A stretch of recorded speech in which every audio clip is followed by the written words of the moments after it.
അവർ പറഞ്ഞ കാര്യം നടപ്പിലായതുകൊണ്ട് അവർ ആശ്വസിക്കട്ടെ. പക്ഷേ അരിയാഹാരം കഴിക്കുന്നവർക്ക് എല്ലാവർക്കും അറിയാം, ഒരിക്കൽ ഒപ്പിട്ടാൽ ആ ഒപ്പിൽ നിന്ന് പിൻവാങ്ങുന്നത് ബുദ്ധിമുട്ടായ കാര്യമാണ്. അതൊരു കത്തുകൊണ്ട് പിൻവാങ്ങാൻ പറ്റുന്ന കാര്യമല്ല എന്ന് അവർക്ക് എല്ലാവർക്കും അറിയാം, കൃത്യമായിട്ടുള്ള കാര്യമാണ്. അപ്പോൾ അത് പക്ഷേ ഇതിനകത്ത് വളരെ പ്രധാനപ്പെട്ട കാര്യം CPI ജനറൽ സെക്രട്ടറിയുടെ ഇന്നലത്തെ പ്രസ്ഥാനം, അതാണ് ഏറ്റവും ഗൗരവമുള്ള കാര്യം. തെറ്റുപറ്റിയത് CPMന് മനസ്സിലായി. അപ്പോൾ ഈ ആരാ ചെയ്തത്?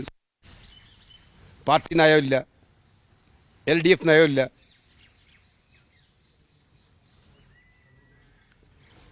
അതുപോലെ തന്നെ ഘടകകക്ഷിയായ CPIക്ക് എതിർപ്പ്.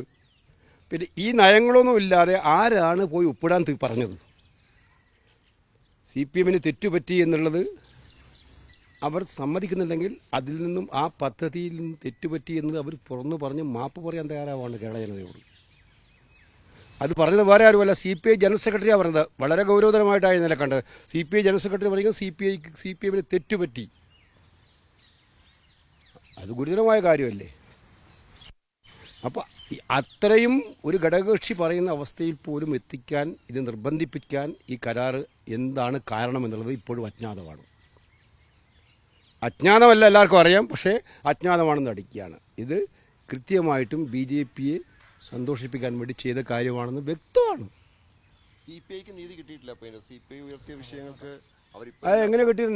നിങ്ങളുടെ ലെവലിൽ നിങ്ങളൊന്ന് അന്വേഷിച്ച് നോക്കുക. എന്താണ് കേന്ദ്ര ഗവൺമെൻറ്റും സ്റ്റേറ്റ് ഗവൺമെൻറ്റും തമ്മിൽ ഒരു കരാറിൽ ഒപ്പിട്ടാൽ ആ കരാറിന് പിൻവാങ്ങാൻ വ്യവസ്ഥയുണ്ടോ? ആ കരാർ മുന്നോട്ട് പോകുന്നുണ്ടോ?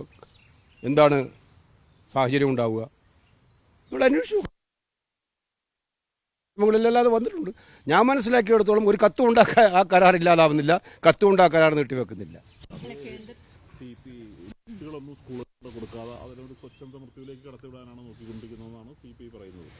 ആശ്വസിക്കട്ടെ CPI, നമുക്കിപ്പോൾ അത്രയല്ലേ പറയാൻ പറ്റുള്ളൂ. ആശ്വസിക്കട്ടെ CPI. പക്ഷെ അവിടെയല്ലല്ലോ ചോദ്യം. നിങ്ങളുടെ നയത്തിനെതിരായിട്ട് ഒപ്പിടാനുള്ള ഒരു പൊളിറ്റിക്കൽ തീരുമാനം എങ്ങനെ വന്നു? ക്യാബിനറ്റിൽ CPI മന്ത്രിമാർ ഈ വിഷയം ഉന്നയിക്കുമ്പോൾ ഒപ്പിട്ട് കഴിഞ്ഞിട്ടുണ്ടല്ലോ. അപ്പോൾ മന്ത്രിസഭയിൽ വിശ്വാസമില്ലാത്തൊരു കാര്യം ചെയ്യാൻ എന്ത് പ്രേരണയാണ് ഉണ്ടായത്? അതല്ലേ ചോദ്യം. ആ ചോദ്യത്തിന് ഉത്തരം കിട്ടിയിട്ടുണ്ടോ ഇപ്പം? ഇല്ല. ആ ചോദ്യത്തിന് ഉത്തരമാണ് വേണ്ടത് നമുക്ക്. രാജസ്ഥാൻ ഉൾപ്പെടെയുള്ള സ്ഥലങ്ങളിൽ CPM MLAമാർ തന്നെ ഇതിനകത്ത് എതിർത്തിട്ടുണ്ട്. അപ്പോൾ കേരളത്തിലും ചെറിയ 2-3 MLAമാരാണെങ്കിലും പല സ്ഥലത്തും എതിർത്തിട്ടുമുണ്ട്. ഞാൻ ചോദിച്ചത് എത്രയേ ഉള്ളൂ, CPM MLA എതിർക്കുന്നതോ CPI എതിർക്കുന്നതോ അല്ല.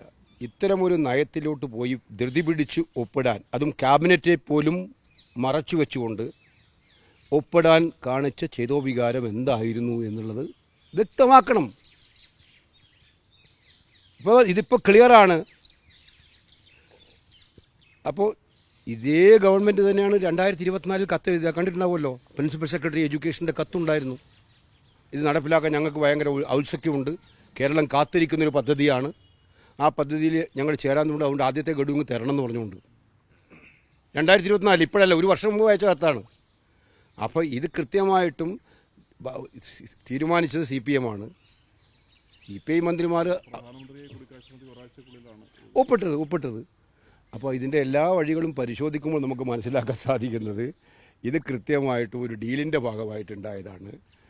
ഇപ്പോൾ രണ്ടാമത്തെ ഏറ്റവും വലിയ ഘടകകക്ഷി സ്വന്തം പാർട്ടിയിൽ എതിർപ്പ് കൂടെ വരുമ്പോൾ വേറെ ഒരു കണ്ണിൽ പൊടിയിടാൻ വേണ്ടി ഒരു തന്ത്രം ഒരുക്കുക എന്നുള്ളതാണ് ബേസിക് കാര്യത്തിൽ നിന്ന് പിന്മാറി എന്നുള്ളത് ആർക്കും വിശ്വസിക്കാൻ കഴിയില്ല.